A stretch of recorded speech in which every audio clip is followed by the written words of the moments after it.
ولسمشر اشرف غني غاښ ماتونکی جواب طالبانو ته ورکړ. طالبان ولې غلي شول او بله مهمه موضوع د ولسمشر غني تاریخي سفر ننګرهار ولایت ته ولې تللی و، څه یې وکړل او د څه شي پلټنې وکړې. په ویډیو کې ټول له موږ سره وګورئ. قدرمنو لیدونکو السلام علیکم، وخت مو پخیر. ولسمشر غني ننګرهار ولایت ته د سفر په لړ کې یوې ولسي غونډې ته د وینا پر مهال ویل که چیرې طالبان د سولې لپاره شرطونه لري نو زموږ شرطونه هم دا دي چې دوی کله له پاکستان وځي او د نشهیي توکو له کاروبار او قاچاقه کله لاس اخلي.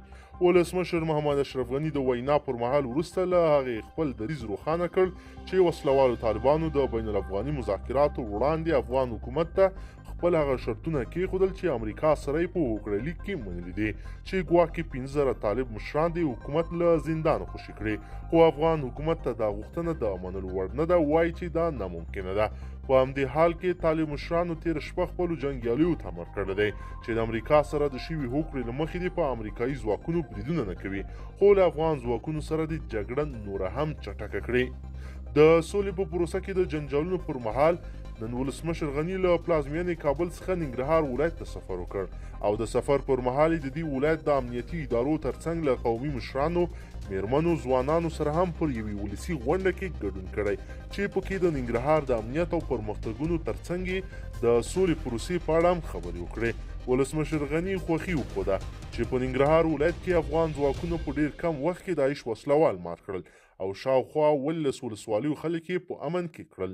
ولسمشر غني د ننګرهاریانو سره پر دغې غونډه کې هم ګڼې ژمنې وکړې او واده یې وکړه چې ډېر ژر به یې پر خپله نوي دوره کې پوره کړي. ولسمشر غني د وینا پر مهال ویل چې په ټاکنو کې د هغه د بریالیتوب راز د ننګرهار ولسونو له لوري د پراخو رایو ورکول دي چې هغه یې تر کامیابېدو ورسره غواړي چې په دې ولایت کې دا ځل بنسټیز کارونه وکړي.